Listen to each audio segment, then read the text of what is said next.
Estás escuchando La Colina de Avalon, el programa de juegos de mesa de Podstar FM, con CJ Navas y Paco Gurney.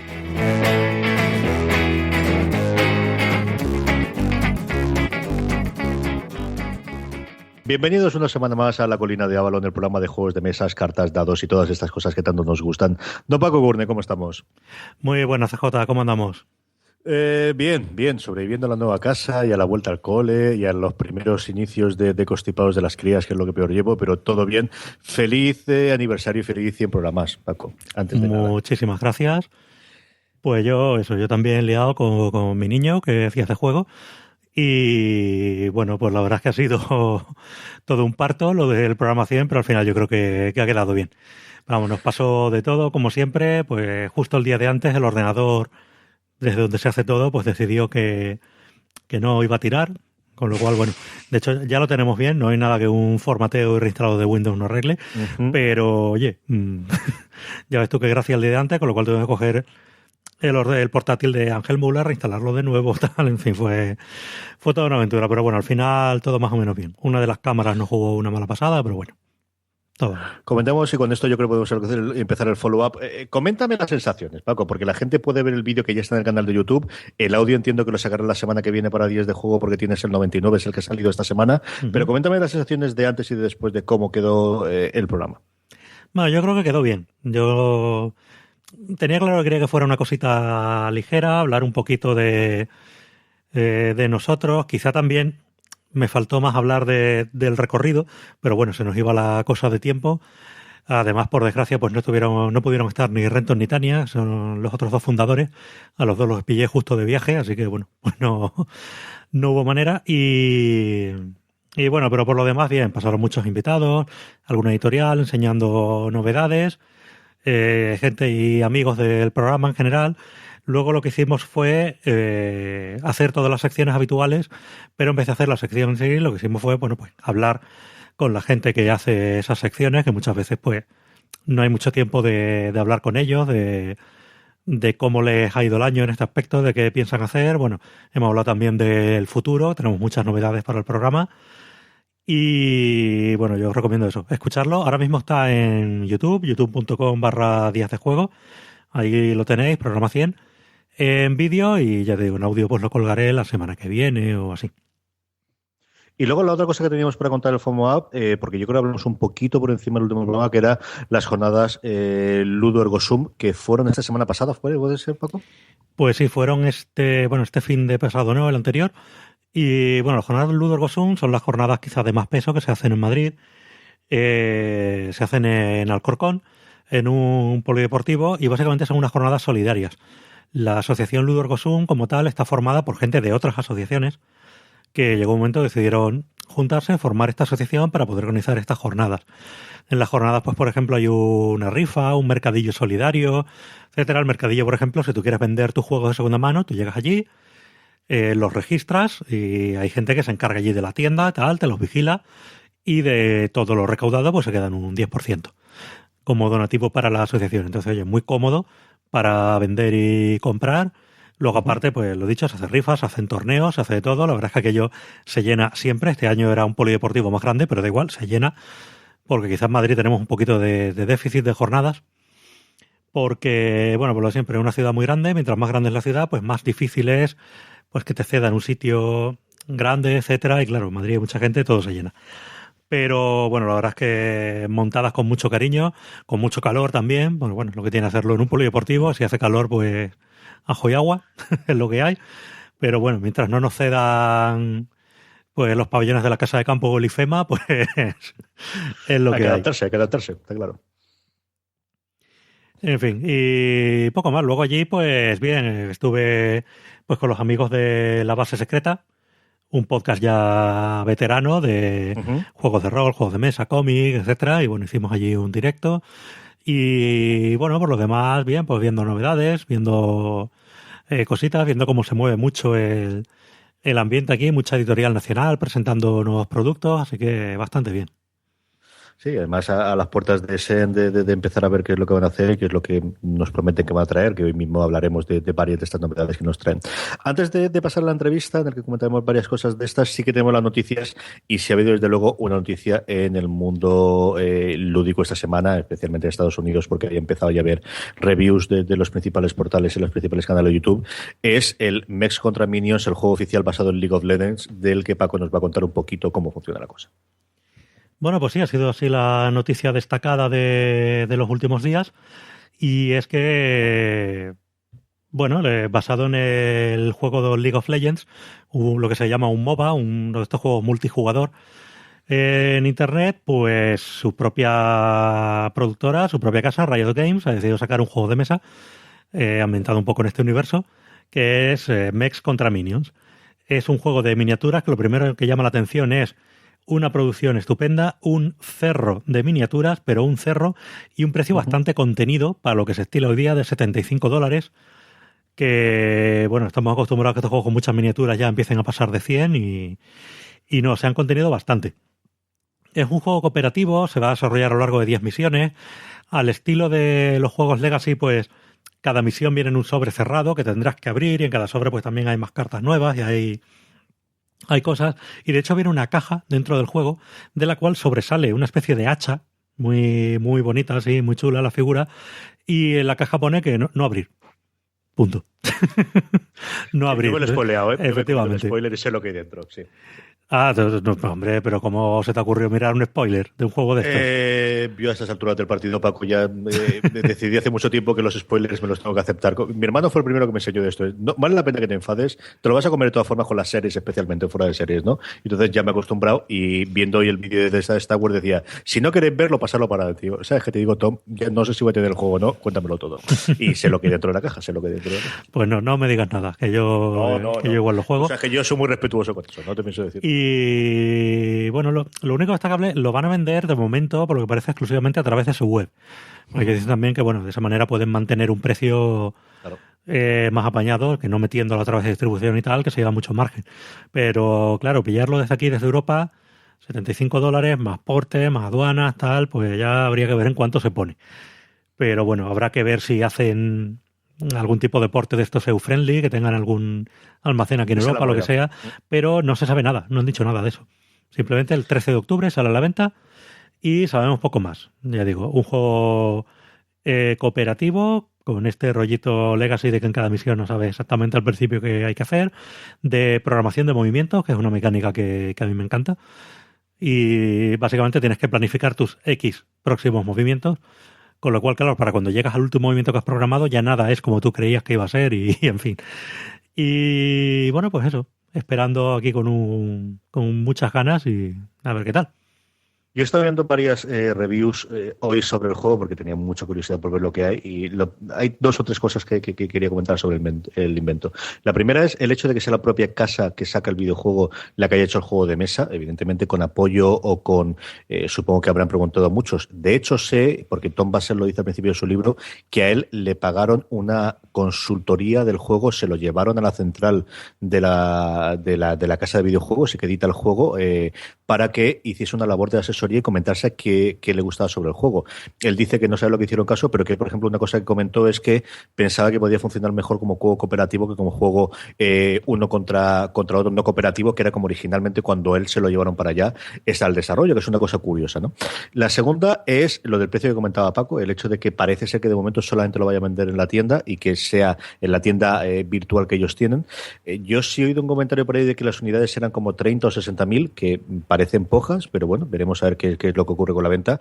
Y luego la producción es alucinante. O sea, yo sí que he visto en el vídeo, ya no solamente las figuras que se traen 100 minions más los mechas de los personajes principales, sino los encartes son alucinantes. Los encartes donde van las 100 miniaturas que están hechos, según dicen ellos, para que ponga la miniatura en la que quieras encaja y no tengas que estar buscando dónde va el huequecito cada una de las figuras dependiendo cómo es una verdadera barbaridad la caja, que es un pedazo de caja alucinante.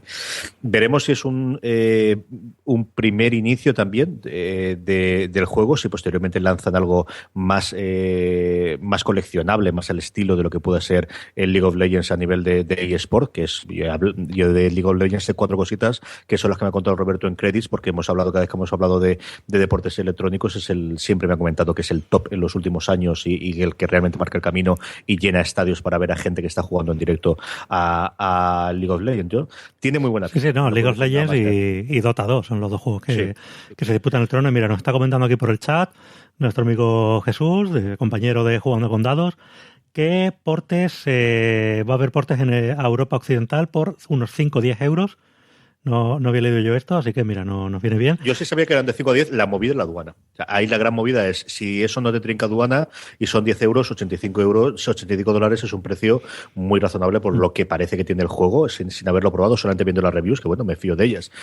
Si te trincan la aduana y te clavan 60 euros más, porque ya sabes que aduana tiene un fijo por delante, ya estamos hablando de otra movida. Esa es la gran duda que tengo yo a día de hoy, Paco. Y que habrá 15.000 copias ahora en octubre y otras 15.000 en diciembre. O sea que va a haber tortas, y muchas y abundantes, vamos, preveo. Y en eBay al doble de precio al día siguiente, unas cuantas. Hombre, eso fijo. Sí, no a $10.000 como tú y yo sabemos, pero ya verás tú cómo... Sí, no, mira, nos comenta Jesús que parece que las de Europa las enviarán desde Irlanda. Así que mira, aduana nos lo quitamos. Sí, señor. Bien hecho, bien pensado. Muy bien trabajado, sí, señor. Sí, está muy trabajado el juego este. Le seguiremos la pista. Yo creo que es una cosa que va a dar que hablar, al menos estas semanas pre-Essen, que luego ya vendrá la avalancha de todos los títulos. No ha sido mal momento en el que lo hayan montado. Yo tengo una noticia un poquito más pequeña y es para uno de mis juegos preferidos de jugar físico y en el iPad, porque además yo creo que es el primer juego de mesa en iPad que me compré, que es Small World. Han sacado, o va a salir, mejor dicho, una expansión que se llama El Mundo del Río o River World. Small World yo estaba convencido que nunca más saldría ninguna expansión salvo que hiciese una nueva edición. Pues no, me he equivocado de todo en todo. Un mundo curiosísimo con un río que lo recorre por el centro, con lo cual aparecen piratas, aparecen nuevas razas, nuevos poderes. Para uno de los juegos que a mí siempre me saca una sonrisa, que me parece además muy, muy interesante y que, como digo, yo creo que Days of Wonder está haciendo cosas mucho más, o estaba haciendo, sí que con Ticket to Ride seguía sacando, pero Small World parecía que lo tenía un poquito abandonado desde esa edición de lujo que yo no sé si habéis visto alguna vez. Tienen un vídeo en el Dice Tower con la edición que es alucinante, yo no quiero ni saber lo que cuesta aquella, pero es una verdadera pasada. Pero tengo curiosidad por ver este nuevo expansión para Small World, a ver si le da un poquito más y si sacan una nueva edición, que yo creo que empieza a pedirla también el juego, Paco. Pues sí, seguramente. Oye, todo esto que me estás contando me suena mucho a la novela de River World, del Mundo del Río, de Philip Joseph Farmer. No sé si la conoces, bueno, una novela clásica ya de hace muchos años de ciencia ficción, pero era eso, un planeta entero que era un río, que iba siguiendo un curso. Sí. Y donde, pues claro, evidentemente, pues por allí a los protagonistas pues les pasaba de todo y se encontraban de todo. Y suena un poquito a eso, pero bueno, la verdad es que sí. Aspecto gráfico, pues como siempre, alucinante con esta gente y bueno. Days of Wonder, sí.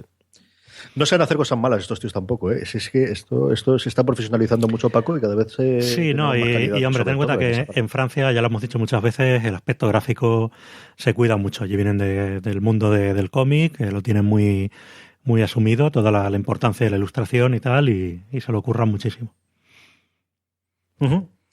Tenemos nuevas ediciones, eso sí, que nos va a comentar Paco ahora, de otros 2 juegos muy interesantes. Pues sí, resulta que ahora se han descolgado en Río Grande con que van a sacar nueva edición de Dominion y de Dominion Intriga, que es la primera expansión del juego y que también es autojugable. Uh-huh. Y por lo que comenta el propio Baccarino, el autor, en los foros de BGG, pues los cambios van a cambiar 6 cartas, es decir, van a quitar 6 cartas de las que venían y van a añadir 6 nuevas. También van a añadir una 7ª nueva, sustituyendo las cartas en blanco que venían y han cambiado también texto de algunas de las cartas que habían. Han erratado alguna y demás. Lo que sí han dicho es que van a poner a la venta, que esto se agradece, un pequeño pack de actualización para el que tuviera la edición antigua. Uh-huh. Así que bueno, bien por Río Grande en este aspecto. Y bueno, pues habrá que ver esta segunda edición que aporta de nuevo, porque le han hecho cambios en un juego que, bueno, a priori es un juego muy popular y redondo, vamos. Pero bueno, supongo que hay que sacar dinero a los fans y hay que seguir engordando su sistema de suscripción, hay que vender de vez en cuando algo, Paco. Esto es así. Aquí es cierto que en Alicante se sigue jugando bastante el dominio. Por ahí también lo que ves tú y lo que ves en jornadas, se sigue jugando bastante a él. Hombre, el dominio es un juego que se sigue jugando siempre. Sigue habiendo campeonatos y sigue habiendo tal, quizá no el furor que había al principio, pero sí, sigue siendo un juego muy, muy jugado. Yo tengo Tulu Noticia antes de que Paco cierre la sección de las noticias, y es que esto ya es totalmente seriéfilo, ¿no? La última moda en series es renovar las series antes incluso de que se estrenen, de alguna forma invitando a que la audiencia no se tire para atrás de, bueno, ya la veré si no la cancelan o ya la veré cuando estén todos los episodios. Bueno, pues ya te aseguramos que al menos va a haber 2 o 3 temporadas del inicio para que hayas. Y algo similar va a hacer la gente de Fantasy Flight con el juego de cartas de Arkham Horror, que os acordáis que comenté en el último programa que salían y que tenía mucha curiosidad por ver lo que hay. Bueno, pues todavía no ha salido el juego, que yo creo que se sale para Essen, si no recuerdo mal, y ya está confirmado por la parte de Fantasy Flight una expansión para el mismo juego que se llama El legado de Dunwich, dice considerada una expansión de lujo con 156 nuevas cartas, 5 nuevos investigadores, un montón de terrores y 5 minicartas. En fin, yo compro que me lo saquen, si lo que te quiero es que lo saquen ya. Tengo muchas ganas. Además, es de los que yo creo que Juan y yo sí que podemos jugar. Por montar el Arkham Horror grandote no nos va a dar tiempo, pero con el tiempo que decían que iba a durar de cartitas, ya te contaré, Paco. Seguro es que te cuento qué tal está el jueguecito. Y por último cerramos con Ludonova, Paco. Pues cerramos con Ludonova, que está de actualidad porque tiene un montón de novedades. Recientemente anunciaron la salida del Soneto, su próximo juego de edición propia, de Carlos Romero. También la edición en castellano de 13 días, el juego de la Guerra de los Misiles. Juego muy apañado, por cierto. Y estos últimos días han anunciado 2 nuevos juegos en una línea de juegos históricos. Se trata de El Días de Ira, Budapest 1956, que de este creo que hablamos cuando salió el Kickstarter. Sí, señor. Sí, y perfecto. El Never Surrender, el esperado nuevo juego de Fran Díaz, autor de Polis.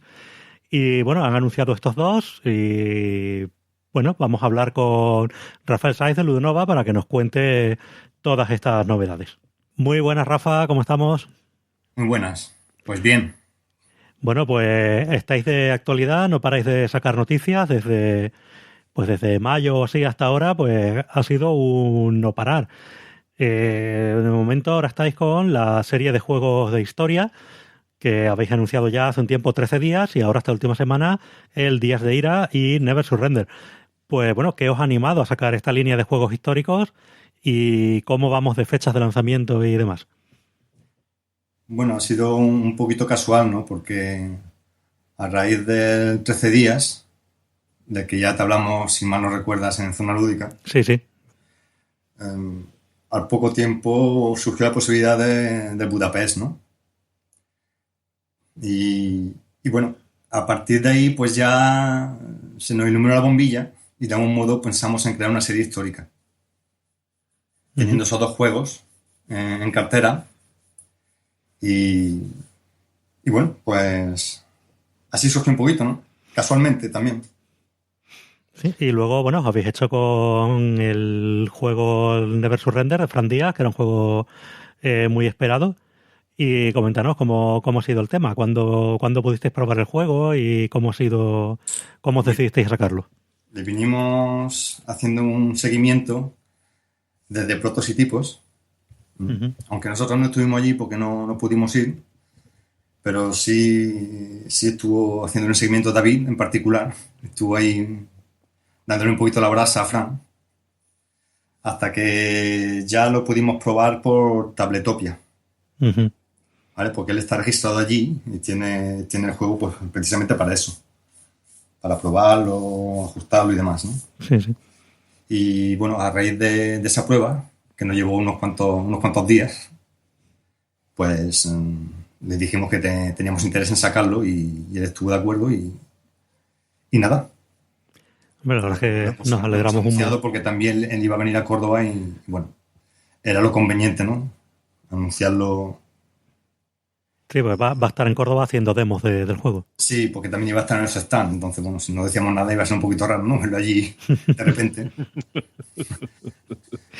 Y por eso ha sido también, ¿no? Y bueno, cuéntanos, ¿qué tenemos de fechas de lanzamiento? ¿De 13 días, de días de ira, de Never Surrender?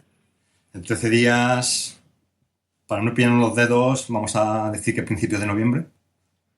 Bueno, está ya casi. Sí, dime. Que está ya casi, vamos. Sí. Está en fase de fabricación, ¿no?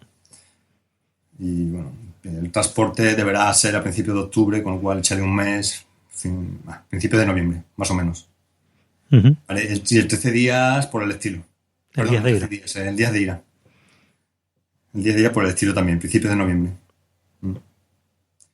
Ahora, Never Surrender, ahí sí que hay que armarse de paciencia, porque el juego todavía está en fase de desarrollo y mínimo un año. Sí, hablamos de un lanzamiento ya de cara a ese, en el año que viene o algo así, ¿no? O incluso meternos en el 2018, depende cómo vaya la cosa. Uh-huh. No, Fran es muy concienzudo probando sus juegos y bueno, el resultado ya lo tuvimos con Poli, su primer juego, y la verdad es que está recibiendo unas críticas estupendas de todo el que lo ha jugado, vamos. Sí, porque bueno, aparte de que hay que, digamos, ya dejar afinado el juego como está ahora mismo, que es para 3 jugadores, la idea también es hacerlo para 2 jugadores y en solitario, y con escenarios cortos de campaña. Mira, muy interesante. Y bueno, otro proyecto en el que estáis embarcados es el Soneto de Carlos Romero, otro juego de producción propia. Pues, ¿qué nos podéis contar sobre este juego? Pues, al igual que el 13 días, tiene que llegar a principios de noviembre, porque se fabrican en la misma fábrica. Ajá, viene en el mismo cargamento, vamos. El mismo cargamento. Van a venir los 2 a la vez. Y estará para demostrarse en Córdoba. Porque tenemos una copia de preproducción tanto de ese como del 13 días. Y del día de ira. Uh-huh. Pues mira, y el de Fran sí está en proto. Ese no está en preproducción, ¿no? Sí, no, pero vamos, el proto yo lo pude ver en prototipo y la verdad es que para ser un proto está muy apañado, vamos. Sí, está muy bien. Yo recuerdo ver las fotos que me mandabas tú desde prototipos para Nvidia, Paco, y era una cosa espectacular. Yo recuerdo además de la gente en Twitter comentar el cómo todo el mundo que pasa por esa mesa tenía que pararse a mirar qué era eso y a preguntar. Rafa, yo quería preguntaros también por Watson and Holmes, ¿no? ¿Qué ha supuesto para Ludonova Watson and Holmes y el hecho de que vais a editar ahora fuera con partners en Estados Unidos? ¿Hay un antes y un después del Watson and Holmes para la editorial? ¿Supone eso un antes y un después para vosotros? Pues sí. Entre otras cosas porque es nuestro primer juego de producción propia. Entonces eso para nosotros ha sido bastante importante. Aparte del esfuerzo que nos llevó, ¿no?, desarrollarlo. Y luego también pues por el impacto que ha tenido, tanto a nivel nacional como internacional. Entonces, bueno, eso nos da un respaldo para poder hacer otras cosas. Yo voy por la tercera partida, me va a durar 2 meses más. ¿Tengo una expansión ya para finales de año, primeros de año que viene, o me toca esperarme más? La tendrás para finales del año que viene.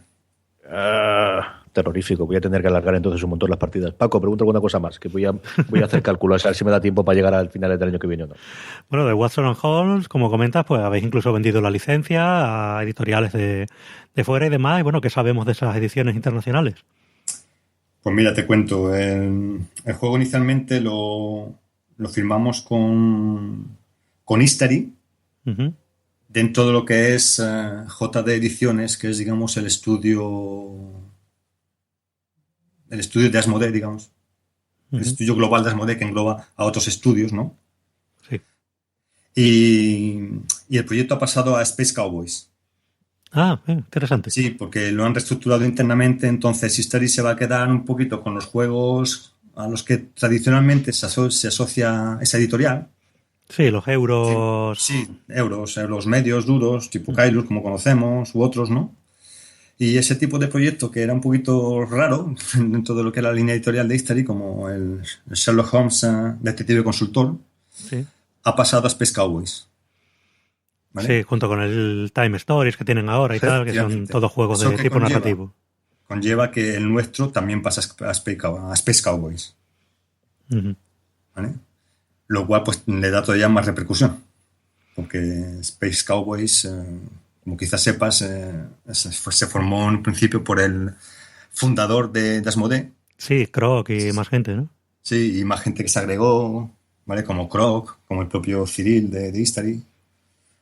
Y bueno, pues ellos a nivel de marketing, de comunicación, también de producción, pues estamos hablando de otra cosa, ¿no?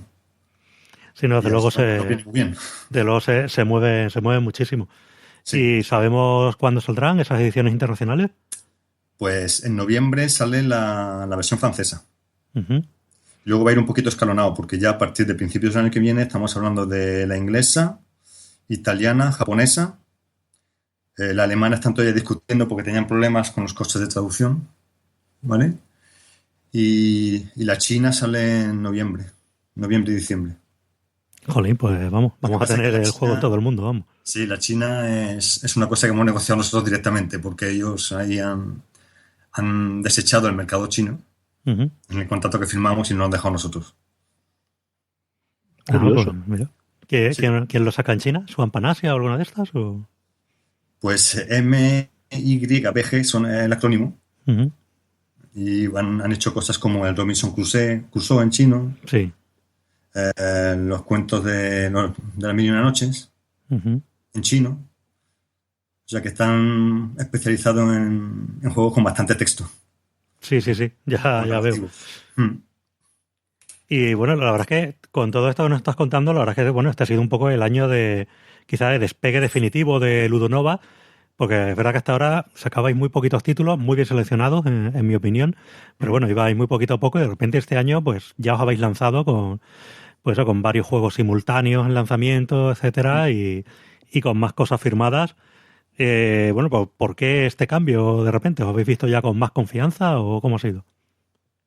Bueno, ha venido un poco todo rodado, la verdad. Hemos encadenado lo de Watson con otros proyectos que han surgido, en los que hemos podido meterle mano. Y bueno, indudablemente también nos da músculo financiero, ¿no? Lo que hemos hecho. Entonces te permite cometer otras cosas. Y eso es importante. Sí, no, lo que decimos siempre, que sacar licencias de fuera está bien, pero está mejor tener tus propios juegos para vender la licencia. Mucho mejor. ¿Dónde va a parar, no? Evidentemente. Y lo que queremos es compaginar las licencias que vamos a seguir sacando, cosas que nos parezcan interesantes, junto con los juegos propios. Pues me parece un modelo estupendo, vamos. Y de hecho, la verdad es que habéis apostado por juegos, pues el Watson ya hemos visto cómo está funcionando, Never Surrender muy esperado, y el Soneto es otro proto, que en los encuentros de protos y tal, pues también se ha hablado bastante de él. Entonces, bueno, pues mira, nos alegramos por parte de todos, una editorial que saca juegos nacionales, los autores nacionales pues tienen ahí también otra editorial más que les publique y todos para adelante. Sí, señor, y allí en Córdoba, en cuestión de 3 semanas, si no recuerdo mal, si no son mal los cálculos de cabeza, que estas horas ya son terroríficas, como ha dicho Rafa, que tendréis allí las pruebas para poder verlos y el prototipo de Never Surrender. Rafa, mil gracias por haber venido a la Colina de Avalon para hablarnos de todo esto y mucho éxito en estos meses, que son los meses más gordos del año. Pues muchas gracias. Y tengo una cosita para Paco, antes de despedirnos. Anda. Sí. En Córdoba también demostraremos un prototipo del que no hemos hablado hasta ahora. Hombre, ¿nos vas a decir algo o me voy a tener que esperar hasta allí? No, te voy a decir que se titula Cosmogénesis. Jolín, así por el nombre me has pillado. Sí, no te sonará de nada porque no lo vas a encontrar bien por ningún sitio. Es de un autor extranjero. ¿Vale? Pues mira. Gira en torno, el tema es la creación de un sistema estelar alrededor de... Me lo has vendido. Compro. Compro ya. Compro varios. Pero bueno, para el 2017, ¿eh? Vale. Pues, oye, en Córdoba ese me lo tenéis que enseñar, que además ya sabéis que a mí la ciencia ficción me mola muchísimo. Uh-huh.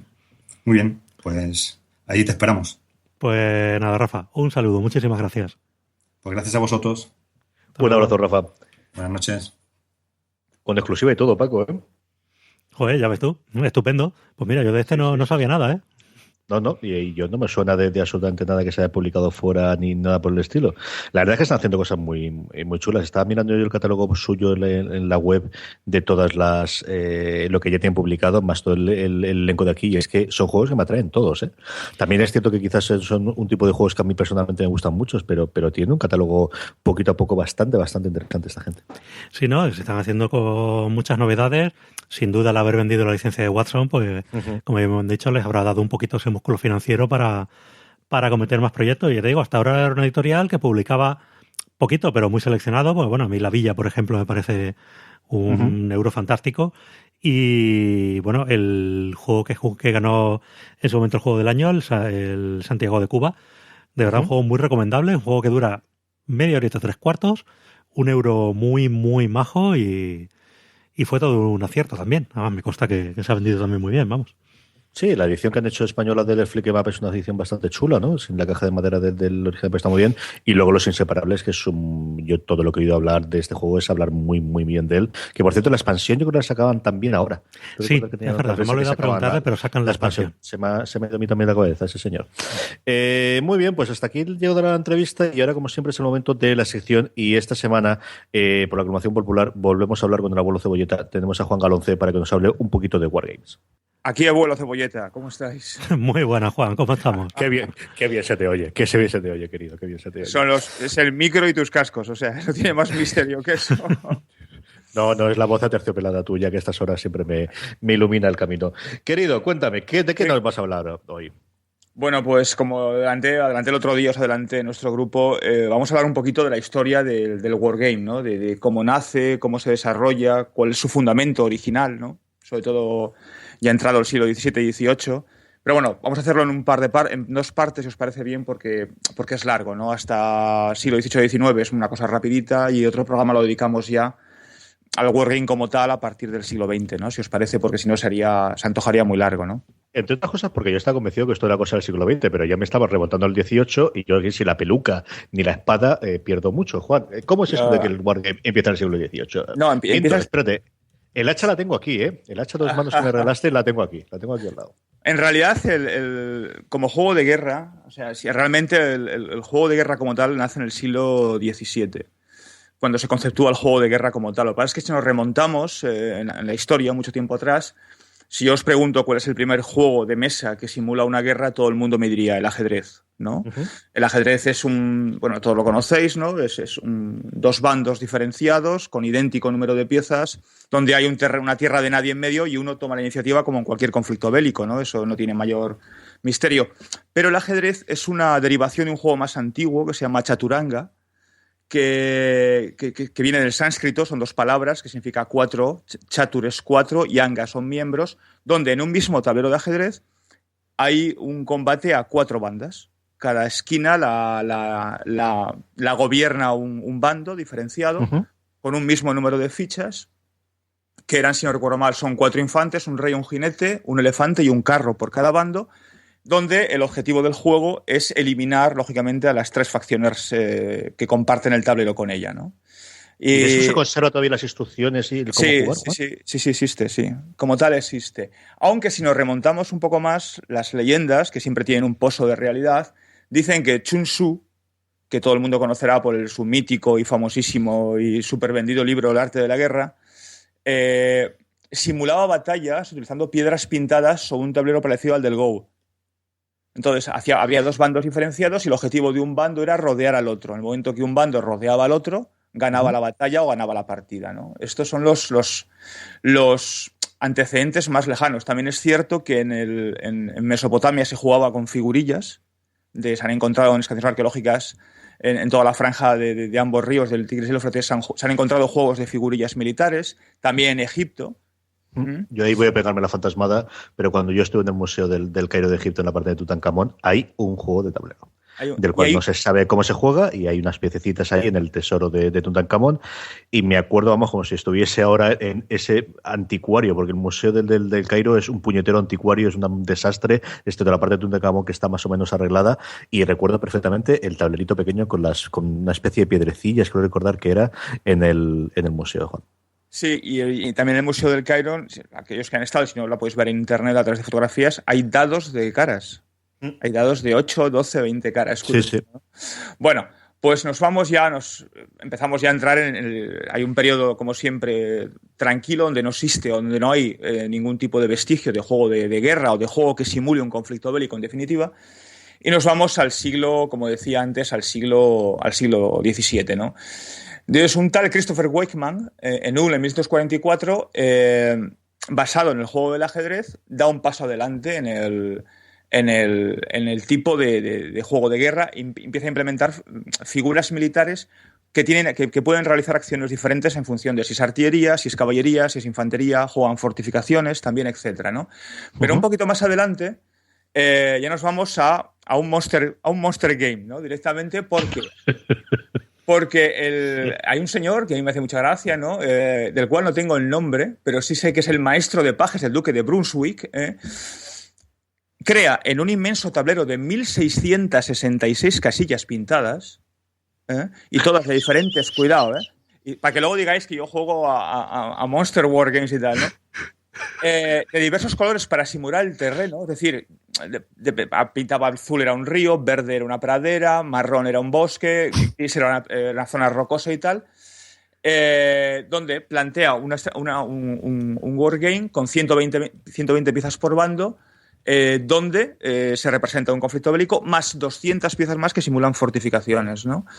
Esto es súper bonito, pero nos vamos más allá, porque unos 20 años después, un tal George Venturini, en 1797, nos hemos ido del 44 a 1980, 1997, crea un Mega Monster Game con 3.600 casillas, 1.800 brigadas de infantería y caballería, 800 baterías, logística, depósitos, etcétera, etcétera. No era más barato hacer una guerra de verdad.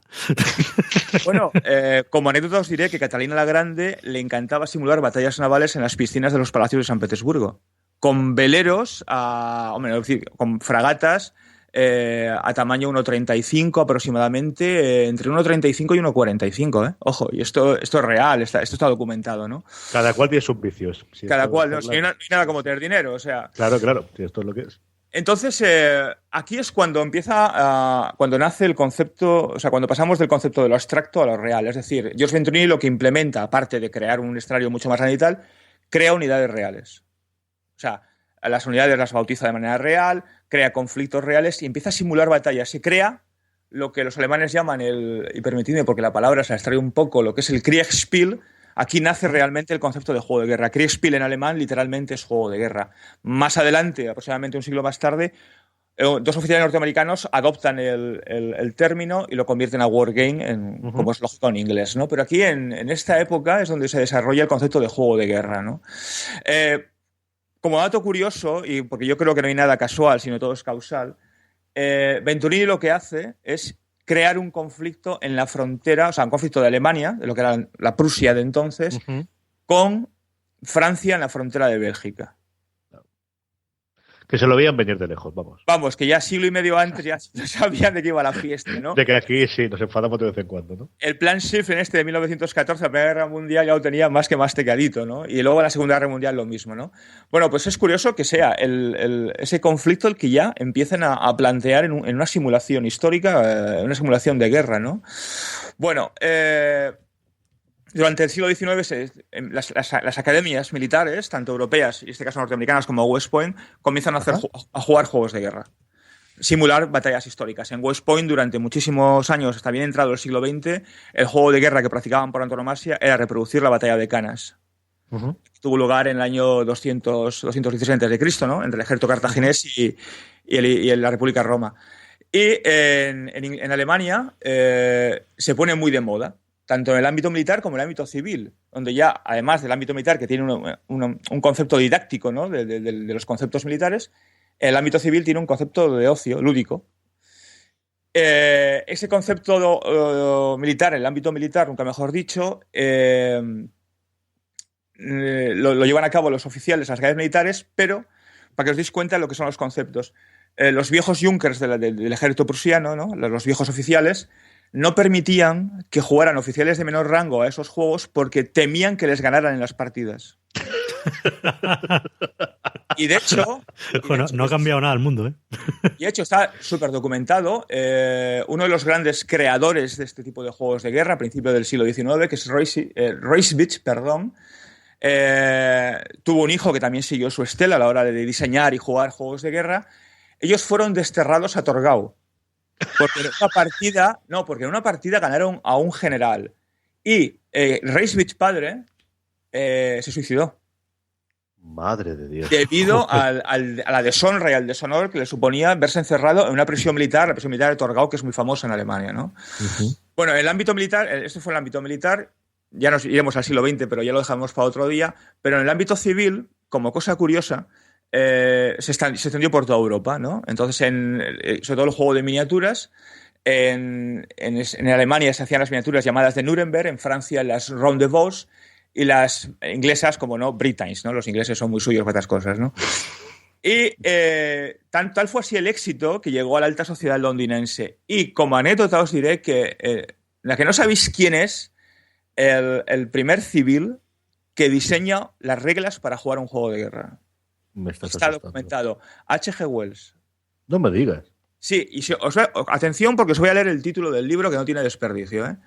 El libro se llama Little Wars, pero el subtítulo dice Pequeñas Guerras, un juego para chicos de 12 a 150 años de edad y para aquella clase de chicas inteligentes a la que les gustan los juegos y los libros de chicos.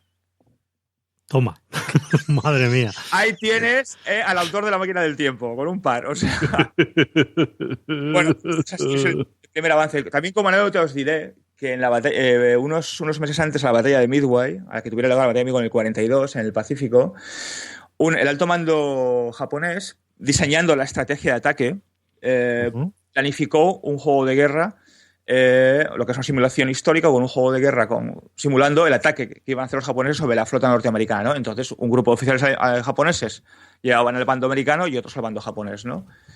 El bando americano ganó la batalla y el árbitro, que había un árbitro, paralizó la partida. Porque no podía permitir que, incluso en una simulación, los americanos ganasen a los japoneses. Y a la postre fue así, porque el primer movimiento que interpretaron los oficiales japoneses llevando a los americanos fue el movimiento que realmente hicieron los americanos en la batalla de Midway.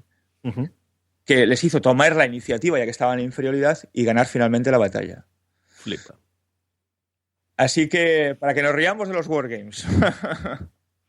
Pues nada, la próxima vez que tengamos la sección hablamos un poquito de cómo ha sido la historia del siglo XX, que de luego es la que yo más conocía, porque todas estas sí, alguna cosa me sonaba, pero de lejos, yo creo que Catalina la Grande sí que lo había oído alguna vez. Me suena un montón eso.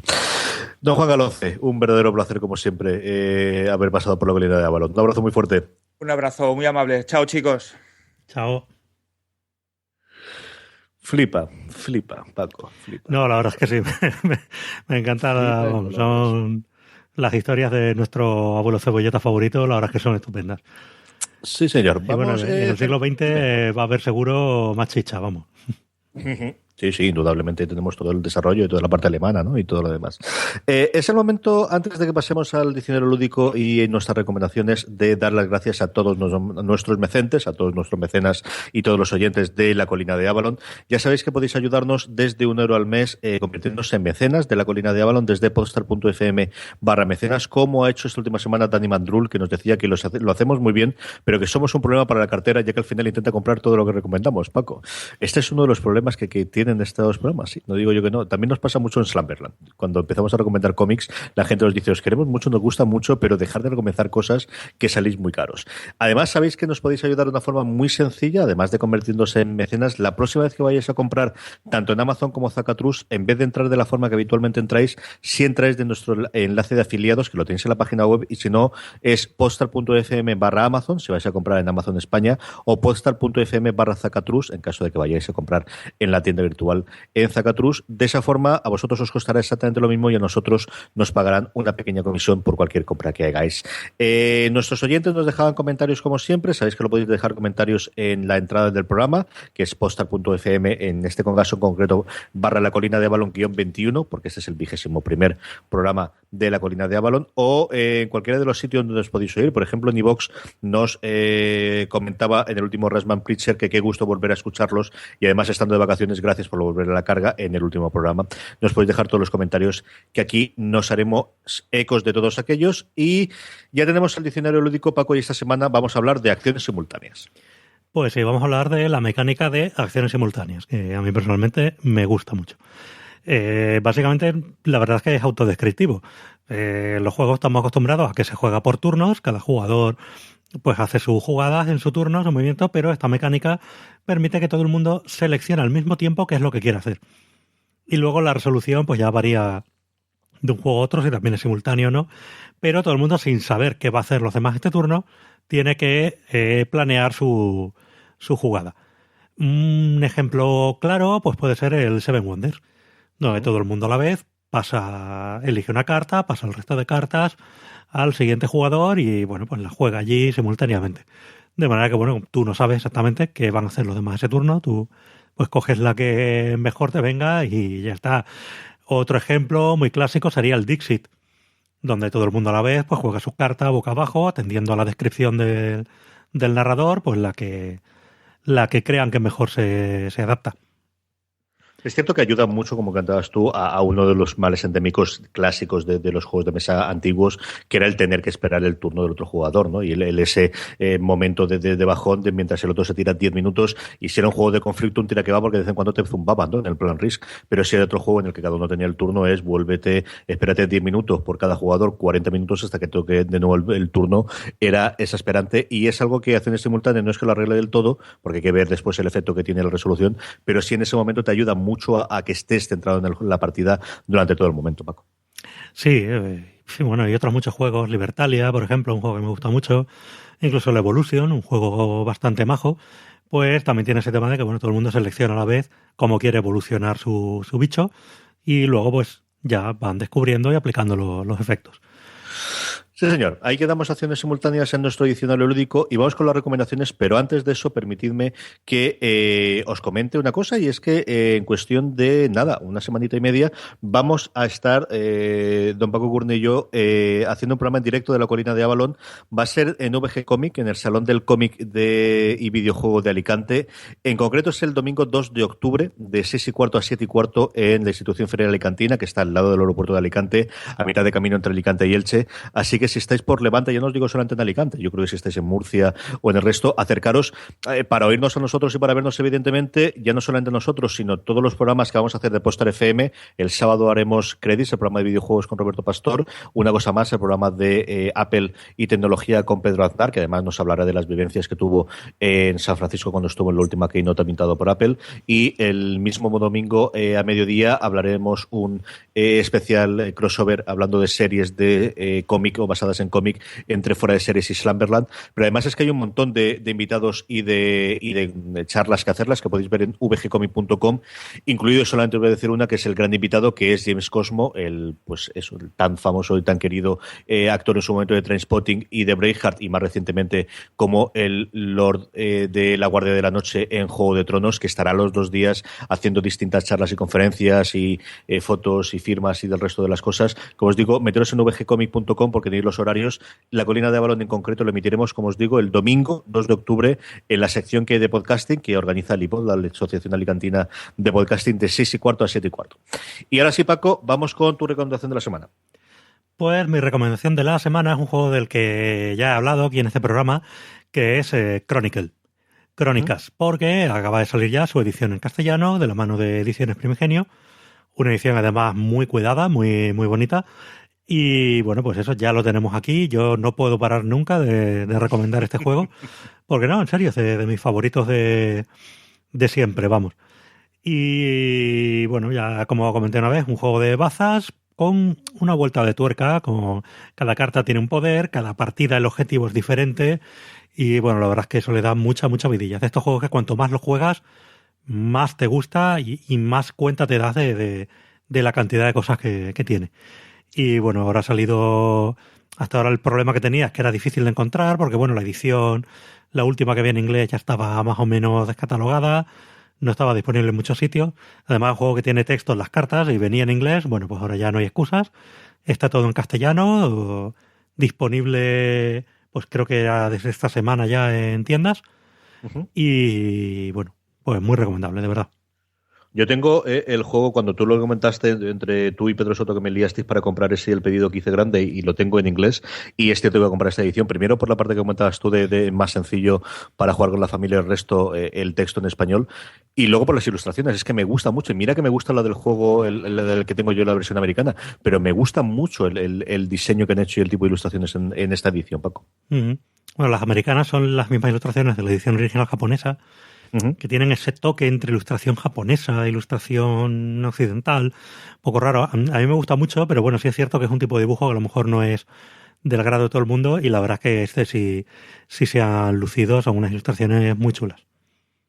Yo, esta semana, mi recomendación de la semana es, si podéis echarle un ojo y tenéis, porque habéis sido mecenas o conocéis a alguien que haya sido mecenas de Incómodos Invitados, que ya has llegado a las tiendas y que ya ha salido, que había uno de los niveles que te permitía tener partidas adicionales, que estaba muy bien. Y luego una cosa que a mí, desde que aparecía como objetivo, me llamaba mucho la atención, que era el arte tras Incómodos Invitados. Y es una verdadera preciosidad del libro en el que cuenta todo el desarrollo del arte de los personajes principales, de las vueltas que le dieron, y luego mucho intríngulis de la parte de cómo se hacen los bocetos, de cuántas vueltas le han dado para este juego, de cómo seleccionaban las cosas que iba a tener cada uno de los personajes en cuanto a estilo de vestido, en cuanto a estructura, en cuanto a diseño, que de verdad a mí me ha encantado. Tengo muchas ganas de probar el juego, que es posiblemente este fin de semana o el que viene, pero el libro, si tenéis, porque yo creo que no lo saca nada a la venta, se quedará solamente para la gente que en su momento aportó. Si tenéis a alguien que os deje un rato el libro, si estáis pensando en sacar algún juego o tenéis curiosidad por esta parte que a mí siempre me gusta de por detrás cómo se hacen las cosas, está muy bien editado, muy chulo hecho. A mí me impresiona, por ejemplo, el cómo tomaron fotografías de gente, pues supongo que serían de allegados y de amigos vestidos para a partir de ahí utilizarlo como modelos para diseñar a los distintos personajes del juego. Me ha gustado mucho este arte tras los Incómodos Invitados, y a ver si con un poquito de suerte la semana que viene o la otra os puedo comentar qué tal alguna partida de Incómodos Invitados, que lo tengo ahora mismo en la mesa aquí junto a mi Paco. Pues el juego muy recomendable, yo lo he jugado ya un par de veces, muy bien, y he podido ver también el libro de arte, porque en la jornada de Ludercosum estaban haciendo entrega a los mecenas, y es una auténtica pasada. O sea, para que os hagáis una idea, ya no es solo ver los dibujitos, sino el concepto de, bueno, este personaje, ¿por qué se diseñó así? ¿En qué nos hemos inspirado? Y tal, te ves pues eso, fotografías a lo mejor de actores famosos, de época. Hay un personaje, por ejemplo, el de Claude Cosela, pues te viene, pues, ¿cómo se hace este tipo de moño? O este tipo de lazo que lleva, ¿cómo se hace tal? Todo eso documentado, y es una auténtica pasada. Sí, es de los trabajos concienzudos de explicación más bonitos que he visto yo últimamente, de verdad. Está muy bien hecho. Paco, vamos con las formas que la gente tiene para estar en contacto con nosotros. Antes de eso, que no se os olvide, si no se nos olvida, se lo decimos antes, dar las gracias a toda la gente que ha estado oyéndonos en directo y que ha estado colaborando en chat. Sabéis que La Colina de Avalon siempre lo emitimos en directo. Nos falta acabar de concretar esta temporada que debe ser. Tradicionalmente siempre son los miércoles a las 10:30, pero estar al tanto de las formas que Paco os va a decir ahora, porque tanto en Twitter como en Telegram iremos contando cuándo vamos a emitir en directo, y gracias a toda aquella gente que nos ha seguido, pues eso, desde miselr, jamás podré pronunciarlo.com /días de juego, que es donde Paco amablemente nos permite utilizar y acampar un poquito en su cuenta de días de juego para emitirlo. Paco, ¿cómo puede estar la gente al tanto de todas nuestras noticias y también saber cuándo vamos a emitir en directo para meterse en el chat? Bueno, pues la gente, si quiere, puede mandarnos correos con cualquier consulta a lacolinadeavalon @podstar.fm. Tenemos nuestra cuenta de Twitter, @colinadeavalon, que por ahí atendemos. Tenemos Facebook, buscarnos como La Colina de Avalon, que aparecemos por ahí. Y tenemos el canal de Telegram, telegram.me/podstarfm, donde, bueno, pues comentaremos nuestras cosillas y demás, aparte de dar información de los lanzamientos de los programas, etcétera. Ahí es donde ponemos cada vez que hay un programa nuevo de la cadena, cada vez que vamos a hacer un directo de la cadena, siempre lo confirmamos en este Telegram. Hasta aquí ha llegado La Colina de Avalon. La semana que viene más y mejor, Paco. Pues por supuesto, más y mejor. Hasta luego. Y hasta luego.